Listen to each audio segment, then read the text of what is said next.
நாமக்கல் நகரின் சிறந்த autonomous engineering college Selvam college of technology.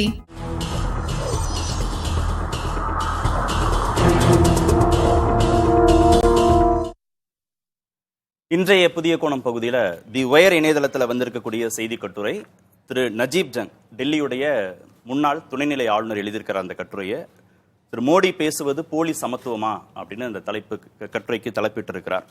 விவாதிப்பதற்காக அரங்கத்திற்கு திரைப்பட நடிகர் திரு போஸ் வெங்கட் வந்திருக்கிறார். வணக்கம் சார். கட்டுரை எங்கிருந்து தொடங்குறாருன்னா, இஸ்லாமியரை விளிம்பு நிலைக்கு தள்ளுவது தொடர்கதையாயிடுச்சு. தேர்தல் காலத்தில் பிரதமருடைய தொடர் வெறுப்பு பேச்சு அது அடுத்தடுத்த கட்டத்துக்கு நகர்த்துது அப்படின்னு அவர் தொடங்குறாரு. அனைவருடன் இணைந்து அனைவருக்குமான வளர்ச்சி அப்படின்னு பிரதமர் பேசினது பொய்யோ அப்படின்னு தோணுது. பாஜகவை மதச்சார்பற்ற கட்சி அப்படின்னு இனிமேல் சொல்ல முடியாதோ அப்படின்ற வருத்தத்தையும் கட்டுரையாளர் சொல்றாரு. பிரதமருடைய தொடர் வெறுப்பு பேச்சு அப்படின்ற விமர்சனம் இதையெல்லாம் கட்டமைக்குதா? ஆமா, இது மதச்சார்பற்ற கட்சிங்கிற வார்த்தையே இங்கே பயன்படுத்த முடியாது. மதச்சார்பான கட்சிங்கிறது தானே உண்மை. அது இன்றைக்கு நேற்று இல்லை. இது ஆர்எஸ்எஸ்னுடைய குழந்தைங்கிறது யாருக்கு தெரியாது. ஸோ இப்போ இவருடைய வெறுப்பு பேச்சு இது மட்டும் இல்லை, எங்கே போய் நிற்கிதுங்கிறது தான் ரொம்ப முக்கியம். இப்போ நீங்கள் இவருக்கெல்லாம் முன்னாடி பாபர் மசூதி அடிப்போம் பேசணும். உமாபாரதி பயப்படுறாங்க.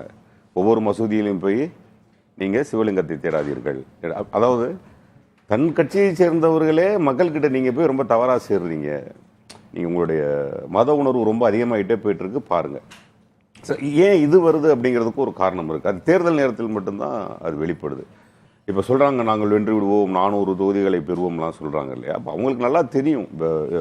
இந்த கிட்டத்தட்ட இந்த 10 வருடங்களில் நீங்கள் பேசினது ஒன்லி மதம் மதம் மதம் மட்டும் பேசுனீங்களே தவிர, ஏதாச்சும் ஒரு பரப்புரையில் கிட்டத்தட்ட 1 மணி நேரம் பேசுகிறாரு. அதில் 4 தடவை கண்ணீர் வடிக்கிறார். ஏதாவது ஒரு பரப்புரையில் இது வரைக்கும் 10 ஆண்டுகளில் நான் இதையெல்லாம் செய்திருக்கிறேன்னா 5 நிமிஷம் பேசியிருப்பாரா? நாட்டினுடைய வளர்ச்சிக்காக நான் இதையெல்லாம் செய்திருக்கிறேன், இளைஞர்களுடைய வேலைவாய்ப்புகளுக்காக இதெல்லாம் செய்திருக்கிறேன், ஏதாவது பேசியிருப்பாரா? எங்கே போனாலும் மதம், எங்கே போனால் அதாவது ஊருக்கு தகுந்த மாதிரி மாறிக்கிறது. தமிழ்நாட்டுக்கு வந்தால் தமிழை எனக்கு ரொம்ப பிடிக்கும், நான் ஏன் தமிழ்நாட்டில் பிறக்கலைன்னு ரொம்ப வருத்தப்படுறேன்னு பேசுகிறது. ஆக்சுவலாக அவர் இங்கே தமிழ்ந்திருந்தாங்கன்னா தமிழ்நாடு ரொம்ப வருத்தப்பட்டிருக்கும். அது வேறு விஷயம். ஸோ இந்த மாதிரி எங்கே போனாலுமே அவங்க மையப்புள்ளியாக எடுத்து பண்ணுவது எதாக இருக்கிறது. அவங்ககிட்ட வேறு எதுவுமே இல்லை.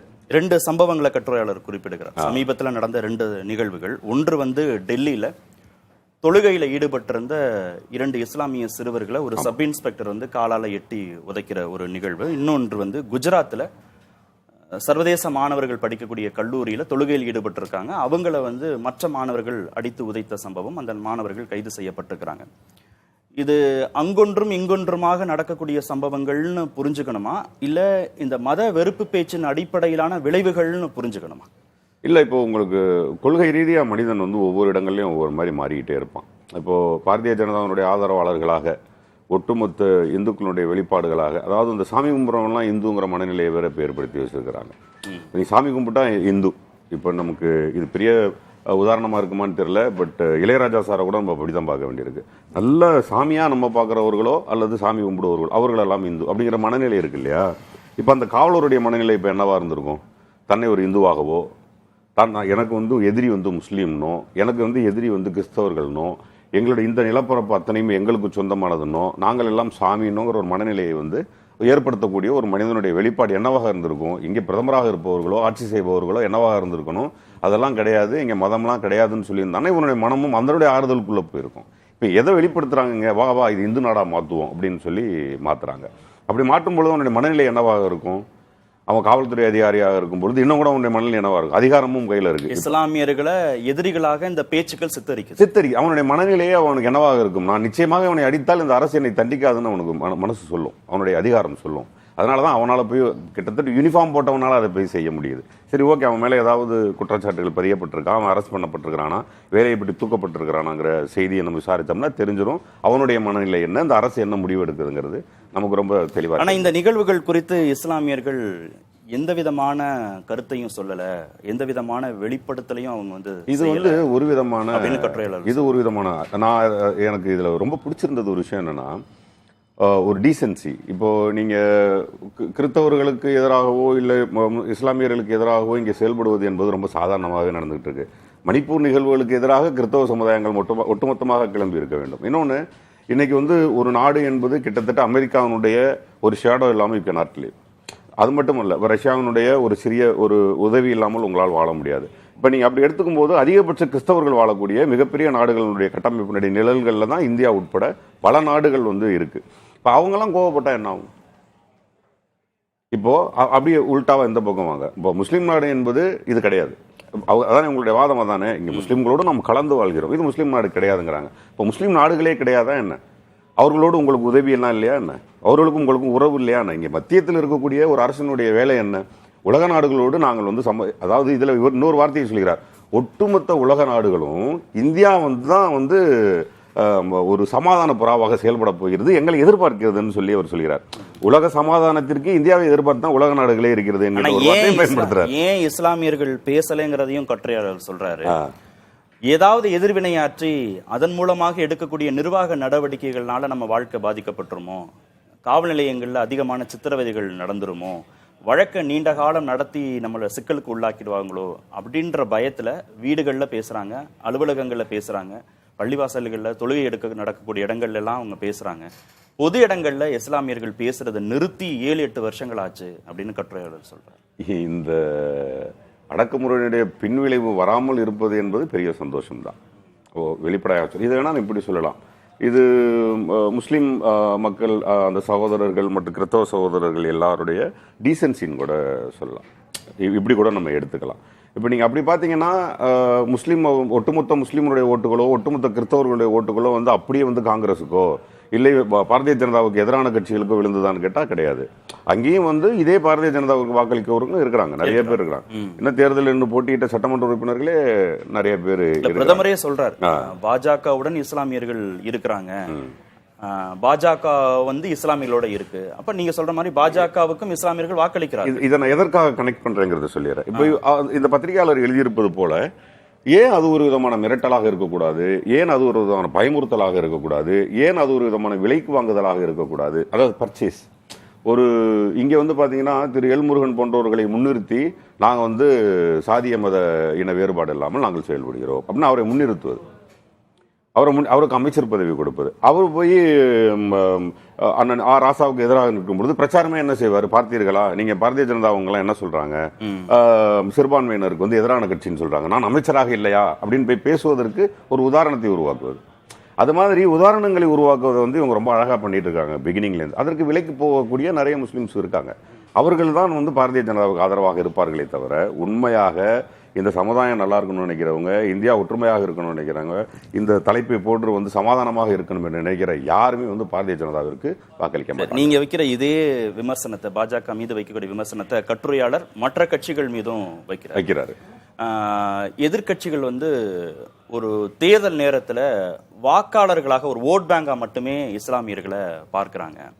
எப்படிலாம் இஸ்லாமியர்கள் இந்த தேர்தலில் வாக்களிப்பார்கள்னு மட்டும் அவங்க கவலைப்படுறாங்க. ஒரு ஓட் பேங்க் அப்படின்றதோட சுருக்குறாங்க இஸ்லாமியர்களை, பாஜக தவிர்த்த மற்ற கட்சிகளும் அப்படின்ற விமர்சனத்தை. அப்படி பார்த்தா எதற்காக திரு மோடி அவர்கள் காங்கிரஸ் வென்றால் பாகிஸ்தான் சந்தோஷப்படும் என்ற வார்த்தையை எதுக்கு பயன்படுத்துறாரு? அதனுடைய உள்ளர்த்தம் என்ன?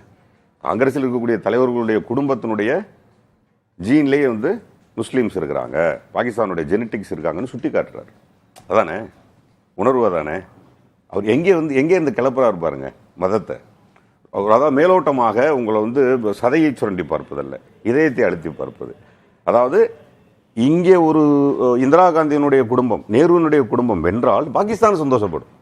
அது என்ன மனநிலை? அதாவது உங்களை வெளிப்படையாக கத்தி எடுக்க வைப்பதல்ல, உள்ள ஆழமாக வக்ரத்தை திணிப்பதுன்றது இல்லையா? அது எவ்வளவு பெரிய ஒரு வன்மம். அது அந்த வன்மத்தை நீங்க கக்குறது போய் மக்கள் கிட்ட போய் என்னவாக சேரும்? இஸ்லாமியர்களுக்கு ஆதரவான நிலைப்பாடுங்கிறதுல பாஜகவுக்கும் எதிர்கட்சிகளுக்கும் வேறு வேறு நிலைப்பாடு இருக்குன்றீங்க. நிச்சயமாக இருக்கிறது. நிச்சயமாக காங்கிரஸை பொறுத்த வரைக்கும் இவங்க வைக்கக்கூடிய, அதாவது இவங்க மதத்தை எலெக்ஷனுக்காக மட்டும்தான் கையில் எடுக்கிறாங்கிறதெல்லாம் பொய். அதுக்கு தான் இதையெல்லாம் எடுக்கிறாங்க கையில். இப்போ திடீர்னு எதுக்கு இந்த விஷயத்தை கையில் எடுக்கிறார்கள்?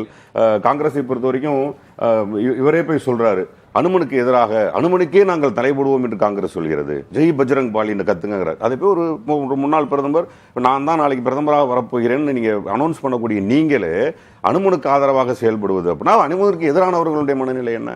அனுமன் பிடிக்காதவர்களுடைய நிலை என்ன? நான் சர்ச்சுக்கு போறேன், நான் மசூதிக்கு போறேன், நான் அனுமன் கோயிலுக்கு போக மாட்டேன்னுடைய மனநிலை, அவனை நீங்க என்னவாக கிளர்ச்சி செய்கிறீர்கள்? இல்லையா? நீ வந்து பஜ்ரங் பாலின்னு கத்துன்றார். அவங்க அனுமனுக்கு வந்து தடை போடுவேன் என்று சொல்ல எங்கே சொன்னாங்க? எந்த தேர்தல் அறிக்கையில் இருக்கு? எந்த பரப்புரையில் அவர் பேசினாரு? ஆனா இஸ்லாமியர்கள் குறித்து அதிகமாக பேசக்கூடிய பாஜகவோ எதிர்க்கட்சிகளோ கிறிஸ்தவர்கள் குறித்து அதிகமா பேசுறது இல்லைன்ற விமர்சனத்தையும் கட்டுரையாளர் வைக்கிறார். ஏன்னா அவங்க பெரிய நம்பர்ஸ்ல இல்ல, அவங்க தேர்தலை தீர்மானிக்கக்கூடிய இடத்துல இல்லைங்கிறதுனால இதெல்லாம் பேசப்படாமலேயே கிறிஸ்தவர்கள் வந்து தவிர்க்கப்படுகிறார்களோங்கிற சந்தேகத்தை அவர் வெளிப்படுத்துறார். கிறிஸ்தவர்கள் இன்டர்நெட் அல்ல, கிறிஸ்தவர்களை பொறுத்த வரைக்கும் அதாவது மத்திய அரசு என்னைக்கெல்லாம் வந்து நமக்கு சென்ட்ரல் எலெக்ஷன் நடக்குதோ அந்த நேரங்களிலோ இல்ல ஆட்சியில் இருக்கும் போதோ இந்த கிறிஸ்தவர்கள் மீது தனிப்பட்ட பாசம் அவங்க யாரும் செலுத்த போவதும் அல்ல. அதே மாதிரி இந்த அதிகார துஷ்பிரயோகங்கிறது நீங்க கிறிஸ்தவர்கள் மீது நடத்தும் பொழுது அது மிகப்பெரிய நியூஸா மாறுறதும் இல்லை. அதுக்கு மணிப்பூரே ஒரு பெரிய உதாரணம். அங்கே இருக்கக்கூடிய சிறுபான்மையினர் இந்த திணிக்கப்பட்ட இவ்வளவு பெரிய வன்முறைகளுக்கு என்ன எதிர்வினையாற்றுச்சு இந்திய மக்கள் என்ன எதிர்வினையாற்றினாங்க? பத்திரிகையாளர்கள் என்ன எதிர்வினையாற்றினாங்க? யாருமே எதுவுமே இது வரைக்கும் பேசல. விமர்சனங்கள் வந்துச்சு. அதனுடைய பின்விளைவு என்னாச்சு? அதனுடைய பினிஷ் என்னாச்சு? அதனுடைய எண்ட் என்ன? இன்னைக்கு வரைக்கும் அந்த வன்முறை தொடரத்தான் செய்கிறது. அங்கே தீவிரவாதிகள் உருவாகிட்டு தான் இருக்கிறான், குழுக்களாக பிரிய ஆரம்பிக்கிறான். அதுதானே நடந்துகிட்டு இருக்கு. அது நடக்காம தடுத்துருக்கணும். நேரம் எதுக்கெல்லாம் கொண்ட ராணுவத்தை இறக்குகிறீர்கள் இல்லையா? தமிழக அரசியலில் வந்து உங்களுக்கு திமுக ஜெயிச்சிரும்னா கொண்டாவது நீங்க கொண்டாந்து ராணுவத்தை இறக்குறீங்க. ஆனா மணிப்பூர்ல மக்கள் செத்துட்டு இருக்காங்கிற போது நீங்க உங்களால கொண்ட ராணுவத்தை இறக்க முடியாதா? அங்கே வந்து நீங்க ஒரு நல்லிணக்கத்தை ஏற்படுத்த முடியாதா? அங்கே ஒரு அமைதியை உங்களால் உருவாக்க முடியாதா? ஆனால் மணிப்பூரில் ஒரு சிறிய பகுதியில், ஒரு கிராம பகுதியில், மலைப்பகுதியிலே உங்களால் அமைதியை உங்களால் நிலைநாட்ட முடியலைன்னா நீ இந்தியா முழுவதும் அமைதியை நிலைநாட்டுவோங்கிறது எப்படி? உங்களை வந்து நாங்கள் எப்படி நம்புவோம்? இஸ்லாமியர்களுடைய வெறுப்பு பேச்சினுடைய நீட்சியாக கட்டுரையாளர் என்ன பார்க்கிறாருன்னா, அரசு மற்றும் தனியார் வேலைகளில் அவங்களுக்கான பிரதிநிதித்துவம் குறைஞ்சிட்டே வர்றது, சட்டமன்றம் நாடாளுமன்றங்கள்ல அவங்களுக்கான பிரதிநிதித்துவம் குறைஞ்சிட்டே வருது. இந்த திட்டமிட்டு இஸ்லாமியர்களை தனிமைப்படுத்தணுன்ற நகர்வுகள்ல குறிப்பிடத்தகுந்த முன்னேற்றம் சமீப நாட்கள்ல கண்டிருக்கு நாடு அப்படின்னு அவர் வந்து கவலைப்படுகிறார். நல்ல வேளை அது வந்து நம்ம ஸ்டேட்ல வந்து அது இல்லை. நம்ம தமிழ்நாட்டில் தமிழகத்தை பொறுத்த வரைக்கும் அது இல்லாத வரைக்கும் நம்ம மிகவும் சந்தோஷப்படணும். திராவிட மாடல் ஆட்சி தலைவர் அவர்களுடைய நம்முடைய முதல்வருடைய பிரமாதமான ஆட்சியில் அது இல்லாமல் இருக்கிற வரைக்கும் நமக்கு தமிழகத்தினுடைய அதனுடைய உணர்வு புரியாமல் இருக்கலாம். ஆனால் கிட்டத்தட்ட இத்தனை வேட்பாளர்களை வந்து நிறுத்தியிருக்கிறாங்க நாடாளுமன்ற தேர்தலுக்கு. அதில் வந்து மல்யுத்த வீரர்களை வந்து செக்ஷுவல் ஹராஸ்மெண்ட் பண்ண குற்றச்சாட்டப்பட்டவருடைய மகன் கூட வந்து எலெக்ஷனில் நிற்கிறாரு. டிராக்டரில் ஏற்றி விவசாயி கொண்டவனுடைய மகன் கூட இன்னைக்கு வந்து எலெக்ஷனில் நிற்கிறான். இவ்வளோலாம் பரவாயில்ல. ஒரு எம்பி கேண்டிடேட்டை தேடிட்டு இருக்காங்க, ஜெர்மனில் போய் தேடிட்டு இருக்கிறாங்க. இவ்வளோ பேர் கேண்டிடேட்டாக இருக்கிற இடத்துல ஏன் ஒரு முஸ்லீம் கேண்டிடேட்டை உங்களால் நிப்பாட்ட முடியாது? நீங்கள் மற்றவங்க மேலே நீங்கள் பழி சொல்ல தேவையில்லை. நீங்கள் உண்மையிலேயே நீங்கள் வந்து முஸ்லீம்களுக்கோ கிறிஸ்தவர்களுக்கோ நீங்கள் வந்து ஆதரவாக இருக்கக்கூடிய கட்சி என்று சொன்னால் இத்தனை கேண்டிடேட்ஸில் ஏன் உங்களால் முஸ்லீம் கேண்டிடேட்ஸ் உங்களால் அனௌன்ஸ் பண்ண முடியல? இந்த விமர்சனம் பாஜக மீது வைக்கப்படக்கூடிய அதே அளவுக்கு எதிர்கட்சிகள் மீதும் வைக்கப்படும். முஸ்லீம் கேண்டிடேட்ஸ் இருக்காங்க. சமீப நாட்களில் காங்கிரஸ் போன்ற கட்சிகள் கூட இஸ்லாமிய ரெப்ரசன்டேஷனை குறைச்சிட்டாங்க. இஸ்லாமிய இதில் இன்னும் வேற ஒரு பெரிய பிரச்சனை இருக்கு. நீங்க பாரதிய ஜனதா 10 ஆண்டு ஆட்சியில ஏற்கனவே இந்த ஒரு பத்திரிகையாளர் சொல்வது போல ஒரு விதமான பய உணர்வை ஏற்படுத்தி வச்சிருக்கிறாங்க முஸ்லீம்களுக்கு மத்தியில். அவங்க வந்து இப்போ எலெக்ஷன்ல கண்டக்ட் பண்றதாக இருக்கட்டும், பாரதிய ஜனதாவுக்கு எதிராக குரல் கொடுப்பதாக இருக்கட்டும், அவர் ஒரு வெள்ளை கலர் தொப்பி தூக்கி கொண்டு போட்டுட்டு பின்னாடி ஒரு 1000 பேரோடு போயிட்டு எனக்கு வாக்களியுங்கள், உங்களுக்கு வந்து பாரதிய ஜனதா எதிரான கட்சி என்று சொல்வதற்கு பயப்படுகிறார்கள். அவ்வளவு மோசமான பயத்தை ஏற்படுத்தி வச்சிருக்கிறாங்கிறத உண்மை. இந்த 10 ஆண்டுகள்ல வந்து அது உங்களுக்கு ஒரே ஒரு பாபர் மசூதி இடிப்பாக இருக்கட்டும், அதை வந்து நீங்க ஒரு ராமர் கோயிலாக கட்டினதாக இருக்கட்டும், அது வந்து ஒரு பெரிய உதாரணம். வெளிப்படையாக பார்க்கும்போது அது உங்களுக்கு அதனுடைய உள்ளுணர்வு உங்களுக்கு தெரியும். நான் என்ன சொல்றேன், இது முற்றிலுமே வந்து ஒரு மூடி வைக்கப்பட்டு உள்ளுக்குள்ள பாம்பு பிளாஸ்ட் ஆன மாதிரி தான். அதனுடைய விளைவு எல்லாமே மூடி வைக்கப்பட்டு நமக்கு தெரியாமல் இருக்கும். திறந்து பார்த்தா அதனுடைய புகை நமக்கு தெரியும். அது நமக்கு தெரியாமல் இருக்கு, அவ்வளவுதான். இப்போ அதாவது இதனுடைய வரலாற்று நீட்சி தெரியாத எத்தனை இளைஞர்கள் இருப்பாங்க. ஒருவேளை அது ராமர் இடமாகவே இருந்திருந்தாலோ இல்லை அது ஒரு பாபர் இடமாக, அது எல்லாம் தேவையில்லை. ஆனால் புரிதலாக நான் ஒரு இளைஞன், நான் என்னவாக புரிந்து கொள்கிறேன், நான் ஒரு முஸ்லீம் இளைஞன், நான் என்னவாக புரிந்து கொள்கிறேன், இது வந்து எங்க இடம், அதை நீங்க எடுத்துக்கிட்டீங்க, ஆனா அதுக்குள்ள போய் இன்னொரு இடம் வச்சுட்டீங்க, ஆனா என்னால இப்ப பேச முடியலைங்கிறத உள்ள குமுறல் இருக்குல்ல. இந்த கோபம் இன்னைக்கு வெடிக்குமா, நாளைக்கு வெடிக்குமா, நாளானைக்கு வெடிக்குமான்னு தெரியாது. கோபம் தான். ஆனா அதுக்கும் தீர்வு சொல்லிட்டார் இறுதியில், கட்டுரையின் இறுதி பகுதியில். உங்களுடைய சந்தேகத்திற்கும் மதச்சார்பற்ற தன்மையை விரும்பக்கூடிய பெரும்பான்மையான இந்துக்கள் மீது எனக்கு பெருமளவு நம்பிக்கை இருக்கு. ஒரு பாகிஸ்தான் மாதிரி, ஆப்கானிஸ்தான் மாதிரி இந்தியா மாறாமல் இருக்கிறத வந்து இந்த பெரும்பான்மை இந்துக்கள் வந்து மதச்சார்பற்ற தன்மையை விரும்பக்கூடியவர்கள் வந்து கண்டிப்பா இவ்வளவு நாள் காப்பாத்தினாங்க, இனிமேலும் காப்பாத்துவாங்கன்னு நம்பிக்கை இருக்கு. 1950களில் இருந்து இந்த இஸ்லாமிய வெறுப்பு பேச்சுங்கிறது தேர்தலை எதிரொலிச்சுக்கிட்டே இருக்குன்னு கூட இஸ்லாமியர்களை தாலிபான்களாக மாற்றாம இருப்பதற்கு இந்த மதச்சார்பற்ற தன்மையை விரும்பக்கூடியவர்கள் வந்து ஒரு இடத்தை கொடுத்துட்டே இருக்கிறாங்க. அது தொடரும்னு அவர் நம்பிக்கை வெளிப்படுத்துகிறார். அதாவது இந்த எலெக்ஷன்ல அது ரிஃப்ளெக்ட் ஆகும்னு நான் நம்புறேன். இந்த எலெக்ஷன்ல அதாவது பாரதிய ஜனதா இந்த கடந்த 10 வருடங்களில் கொடுக்கப்பட்ட எந்த தேர்தல் வாக்குறுதிகளையும் அவங்க வந்து நிறைவேற்றல. மீண்டும் மீண்டும் மீண்டும் மீண்டும் அவங்க இதுவரைக்கும் 1980 அவங்க அரசியல் களத்தில் மையமாக எடுத்துக்கொண்ட ஒற்றை வார்த்தை ராமர் கோயில் கட்டுவது. சரி, ஓகே, ராமர் கோயில் கட்டிட்டீங்க, அடுத்து என்ன பண்ணுவீங்க? அந்த ஒற்றை புள்ளி உங்களுக்கு வாக்கு வங்கியா மாறும். கிட்டத்தட்ட நீங்க தமிழகத்தில் கூட நீங்க ராமர் கோயிலை சொல்லி ஒரு 4 நீங்கள் சொல்லக்கூடிய இந்துக்களை மாற்றி விடலாம். ஆமா இல்ல, என் ராமர்னு அவனை சொல்ல வைத்து விடலாம் இல்லையா? சொல்லிட்டீங்க, ராமர் கோயிலை கட்டியாச்சு. இப்போ ராமர் கோயில் கட்டினதனுடைய விளைவு என்னன்னு நான் ஒரு கேள்வி கேட்டால் என்ன பதில் சொல்றாங்க? திரு அண்ணாமலை போன்ற புத்திசாலிகள் என்ன பதில் சொல்றாங்க? இன்னைக்கு அந்த வருமானத்தை பார்த்தீங்களான்னு கேட்குறாங்க. அப்போ கோயில் கட்டுவது வருமானத்திற்கு என்று ஒட்டுக்கொள்கிறாங்க. அதானே சொன்னாரு, வேற எதுவும் மாற்றி சொல்லலை. இல்லை, திரு அண்ணாமலை அவர்கள் என்ன சொல்றாரு? இன்று நீங்க போய் பாருங்க, இங்க வருமானத்தை மட்டும் என்னன்னு பாருங்க. நீங்க அயோத்தியில அந்த பர்டிகுலர் கோயிலை சுற்றி பல்லாயிரக்கணக்கான கோடிக்கணக்கில் லேண்ட் விலையெல்லாம் ஏறிடுச்சு. அங்கே வந்து ஒரு நாளுடைய வருமானம் 10,000 கோடியாக மாறிவிட்டது. அவர் வருடத்திற்கு கணக்கு போடுங்கிறாரு. சம்பந்தப்படுத்தினார். ஆமா, வளர்ச்சி கூட சம்பந்தப்படுத்தினார். இப்ப கோயில் கட்டுவது வளர்ச்சிக்கு வருமானத்திற்காக மட்டுமென்றால் எதற்கு கோயில்? அப்போ ஒரு மத்திய அரசு என்ன செய்யணும்? கோயிலாக தான் கட்டணும். அப்போ இந்தியா முழுவதும் கோயில் கட்டினால், ஒவ்வொரு மாநிலத்திற்கும் 10 கோயில் கட்டினால் அந்த மாநிலம் வளர்ந்து விடும். அதுதானா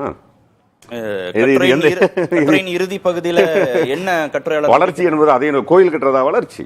கட்டுரையின் இறுதி பகுதியில் என்ன கட்டுரையாளர் சொல்லி முடிக்கிறான்னா, இந்த தேர்தல் வந்து வேலை வாய்ப்பு, இளைஞர்களின் பிரச்சனை, சாமானிய மக்களுடைய வாழ்வாதார பிரச்சனை, விவசாயிகளுடைய பிரச்சனையாக தான் அந்த பேசுபொருள்கள் தான் இந்த தேர்தலோட வெற்றியை தீர்மானிக்க போகுதுன்னு சொல்றேன். ஓகே, பார்க்கலாம். அப்படி பார்த்தா இப்ப நீங்க சொன்ன எதையுமே ஐயா மோடி அவர்களும் பேசவில்லை, அவர்களை சேர்ந்த கேண்டிடேட்ஸ் யாருமே பேசல, அவர்களுடைய கூட்டணி கட்சிகள் யாருமே பேசல. அவர்கள் பேசுவதெல்லாம் முஸ்லீம்களுடைய வெறுப்பு பேச்சை தவிர வேறு எதுவும் அவர்களால் பேச முடியவில்லை. காங்கிரஸை எதிராக பேசுவது, அதை தவிர வேறு எதுவும் பேச முடியல. தமிழ்நாடுனா திமுகவை வந்து குறை சொல்வது, அதை தவிர நான் என்ன சொல்றேன், நான் இந்த 10 வருடங்களில் வளர்ச்சிக்காக என்ன செய்தேன், இளைஞர் வேலை வாய்ப்புகளுக்காக என்ன செய்தேன், மாநில வளர்ச்சிகளுக்காக என்ன செய்தேன், இந்தியாவுடைய வளர்ச்சிக்காக என்ன செய்தேன் என்று கிட்டத்தட்ட இந்தியா முழுவதும் வரைபடங்களில் இருக்கக்கூடிய எந்த பாரதிய ஜனதா வேட்பாளர்களும் ஒரு இடத்திலாவது பேசியதாக ஒரு குறிப்பெடுத்து இதே புதிய தலைமுறையில போடுங்க. அவங்களுடைய வெற்றியை நானே விட்டுக்கொள்கிறேன். தேர்தல் வெற்றிக்கு பிறகு எது பேசுபொருளாக இருக்கு தேர்தல்ங்கிறத பார்த்துட்டு ஒரு அமர்வுலையும் பேசுவோம். நன்றி நிகழ்ச்சியில் பங்கேற்றதற்கு.